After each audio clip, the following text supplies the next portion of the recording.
São Paulo e Ituano. Ituano e São Paulo, no caso. Vai lá, Xará.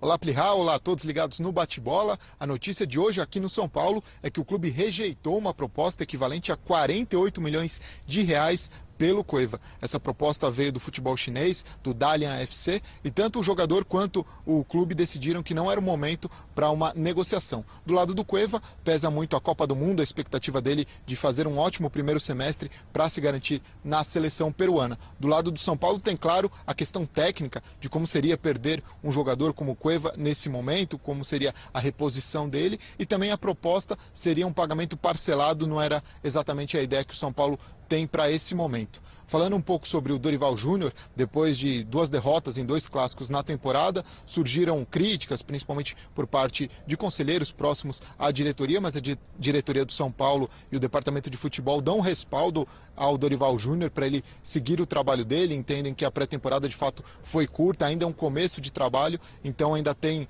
um bom caminho para percorrer, não seria o caso de pensar agora em mudar o comando do time. E aí, falando sobre o próximo compromisso, o São Paulo enfrenta amanhã o Ituano, jogo válido pela 7ª rodada, jogo adiado da 7ª rodada do Campeonato Paulista. O Dorival Júnior, no treinamento de hoje, já colocou o Hudson na vaga do Petros. O Petros cumpre suspensão. O Rodrigo Caio, que tinha cumprido suspensão contra o Santos, ficou fora do Clássico, volta para o time e deve formar a dupla de zaga com o Bruno Alves. O Arboleda, expectativa que pudesse ser Rodrigo Caio e Arboleda, o Arboleda ficou entre os reservas, ele que voltou, fez o primeiro jogo dele contra o Santos domingo no Morumbi, mas deve ser mesmo Bruno Alves e Rodrigo Caio. Então assim o São Paulo vai a campo com o Sidão, o Éder Militão na direita, Bruno Alves e Rodrigo Caio, na esquerda o Reinaldo. Jusilei e Hudson são os volantes, mais à frente Marcos Guilherme, Cueva, Nenê e Diego Souza. Essas informações do São Paulo, do CT da Barra Funda. Volta aos estúdios com você, Plihal.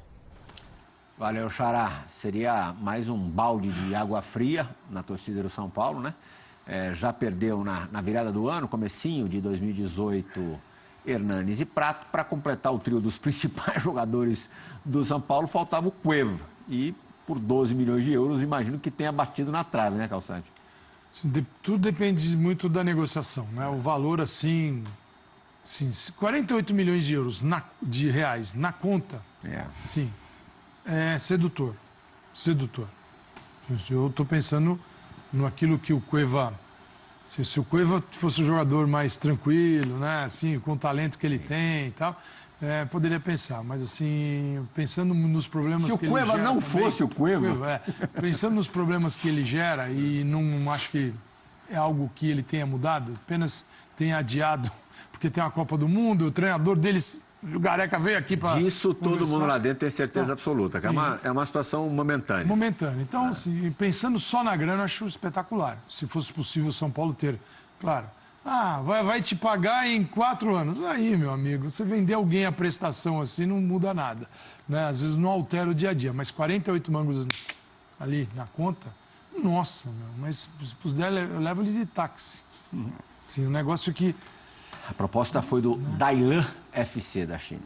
É bom porque assim, eles não leram as notícias ultimamente, né?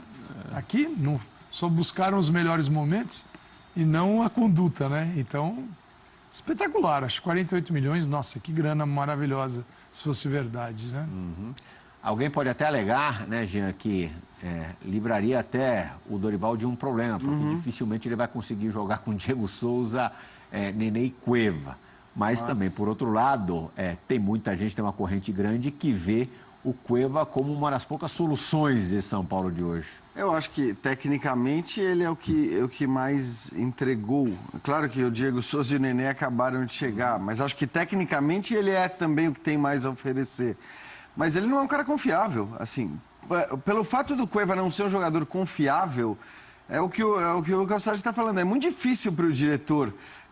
para a presidência... Dizer não. Dizer não. Tomar essa decisão de, mas beleza, eu não vou vender um cara que eu tenho certeza que daqui a 2 meses, daqui a 3 meses, se muito, vai me aprontar mais uma. Eu vou abrir mão de uma grana dessas, sabendo que esse cara uma hora vai aprontar, porque provavelmente ele vai. Então, eu acho que é uma decisão realmente muito difícil. Por outro lado, tem uma questão até de relacionamento com a torcida, de popularidade, de aumento de pressão. Na hora que você faz mais uma venda... porque se o São Paulo tivesse esse histórico recente de vender o time todo durante a temporada, acho que seria outra história, né?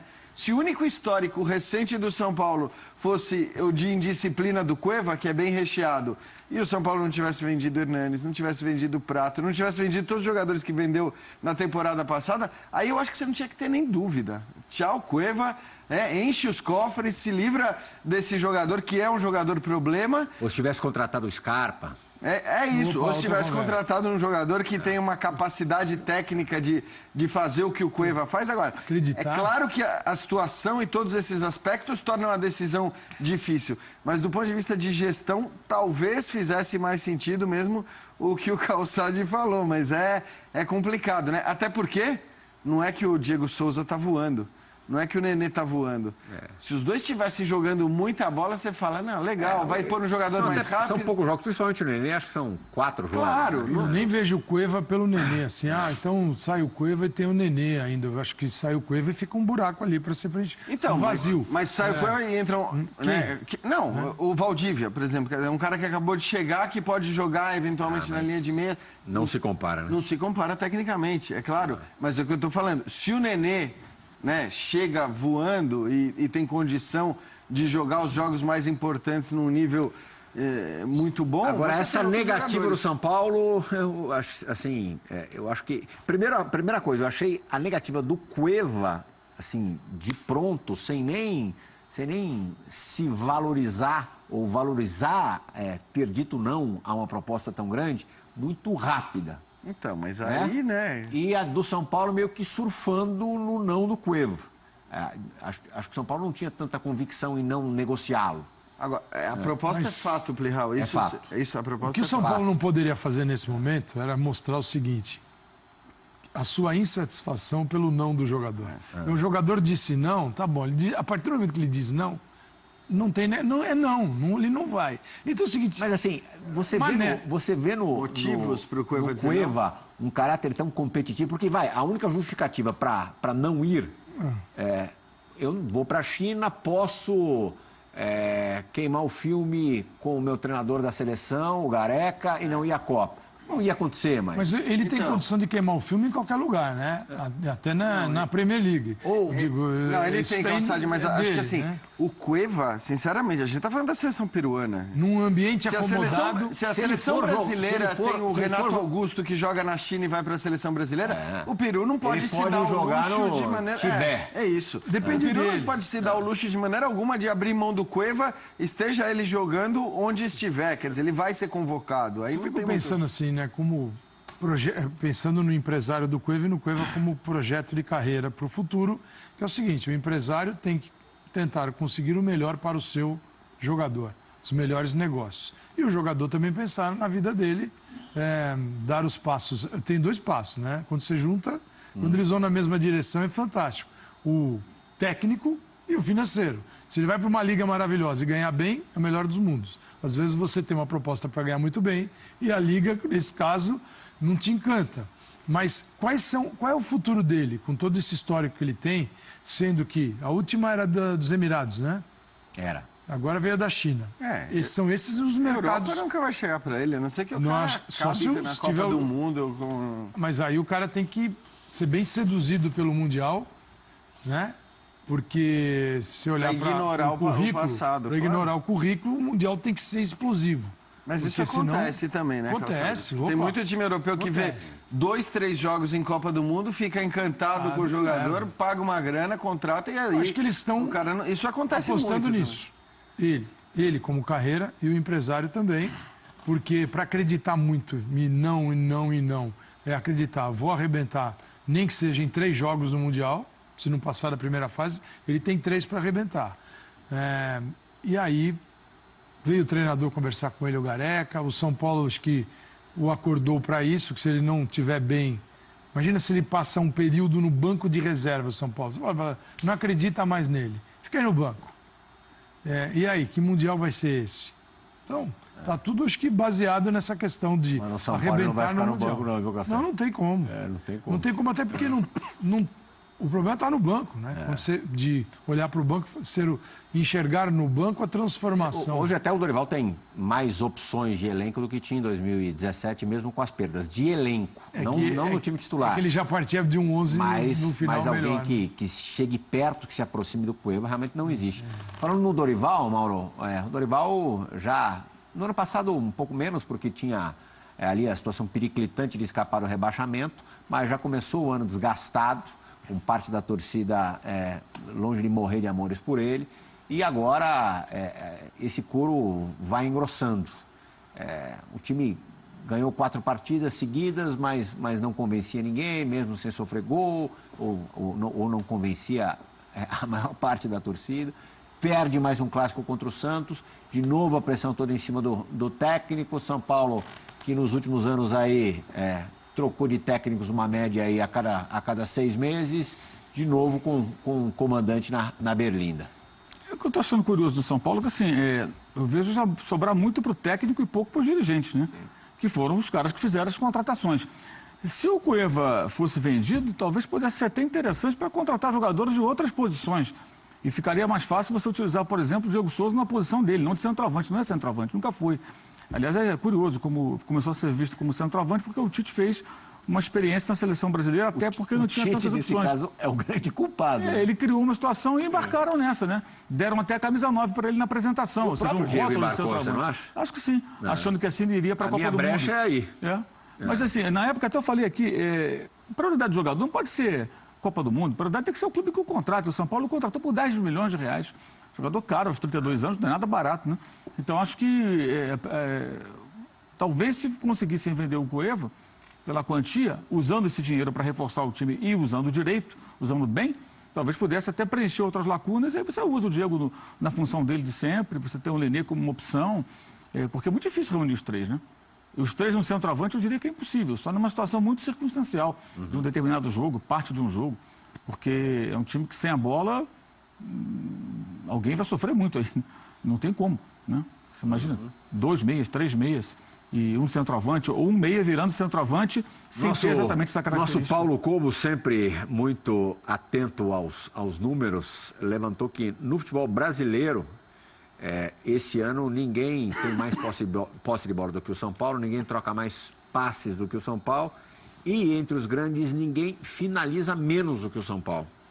E mesmo finalizando, e ainda finalizando pouco, com baixíssima eficiência. Isso, na tua opinião, é causado especialmente pelo quê? Acho que são várias razões, né? Um time que não está ajustado, a posse de bola estéril, porque nem sempre você consegue transformar a posse de bola num jogo mais incisivo. E eu acho que é um elenco formado de uma maneira um pouco equivocada. Muita gente que faz um papel muito parecido ali. E isso é um problema, né? E não tem um centroavante também, até para ajudar, para dar uma profundidade, para ser uma referência, para prender os zagueiros, para fazer um pivô. O Diego pode tentar fazer isso, mas ele não é dessa posição. O mais incrível é que até no clube dele anterior, ele não jogava assim. Era o André, que o Grêmio agora quer levar, e ele jogava na função dele. O Diego já foi segundo volante, jogou até como volante mesmo, lá atrás, em 2005, com o João Santana no Flamengo, durante alguns jogos. Depois virou um meia e se firmou como um meia. É um jogador que chega bem na área, faz gols, tem até uma boa média de gols na carreira para um cara que não é o 9, né? É um jogador forte, é um jogador que tem boa técnica, tem vários predicados, mas ele não é centroavante.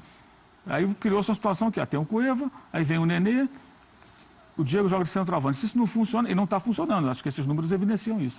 E o Dorival tem um fantasma dentro de casa, Calçade. Não exatamente debaixo do mesmo teto, porque o time sub-20 treina em Cotia. Mas ali nos corredores do Morumbi, a cornetagem e tal, já clama pelo Jardine, que nesse momento disputa a Libertadores Sub-20. São Paulo está na semifinal, amanhã enfrenta o Nacional do Uruguai. E você pode ter certeza, por mais absurdo que possa parecer, e que seja, se o São Paulo vencer a Libertadores Sub-20, essa corneta vai ganhar força. E ele já foi campeão da Libertadores Sub-20, né, o Jardim. O Jardim é um belo treinador, assim, na categoria dele. A questão são as oportunidades. Hoje a gente tem na base gente bem preparada. Porque senão a base precisa de um conhecimento extremo. Não só pela experiência, mas por outras portas do conhecimento aí eles têm na base. E o momento é bom, porque essa experiência começa a aparecer em outros clubes. Por exemplo, de caras que estão lá ou nas comissões técnicas e são levados ao time principal, o caso do Carille, mas que não era da base, mas estava lá. Acho que na semana passada mesmo foi falado, de repente o Jardine primeiro ser um auxiliar a mais para o Dorival Júnior. Isso é delicado. É muito delicado. Eu acho que isso agrava essa pressão sobre o Dorival. Claro, porque o auxiliar geralmente é uma escolha do treinador. Quando o auxiliar vem por outros caminhos, ele pode gerar um incômodo no treinador. Até nessa situação muito clara que você citou, acaba sendo Sim, o treinador está, né? Ali perto na ponta da prancha já tem um cara atrás. Então é bem delicado. Eu acho que talvez não precise o São Paulo trabalhar nesse sentido. Se não existe uma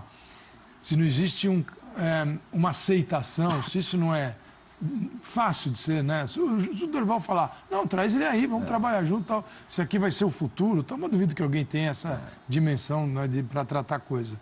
Mas que é um bom treinador, agora, precisa ter a paciência, o desejo. E você não acha que precisa ter também, para você lançar alguém com as características do Jardine, com a pouca experiência em times profissionais, ou nenhuma experiência em times profissionais, com o elenco que você tem, Diego Souza, Nenê, Cueva, Calçade, vamos falar em bom português? Os caras engolem o Jardine no terceiro dia. Tudo isso. Eu acho que são aspectos que precisam ser considerados.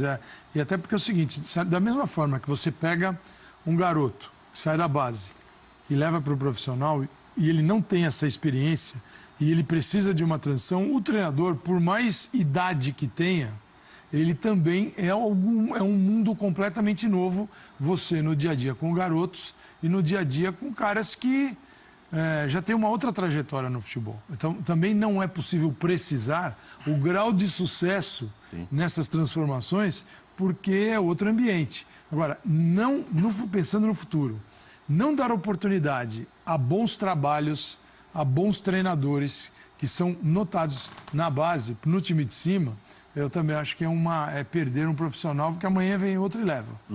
Porque o momento do futebol brasileiro é esse, a dificuldade. Quando você...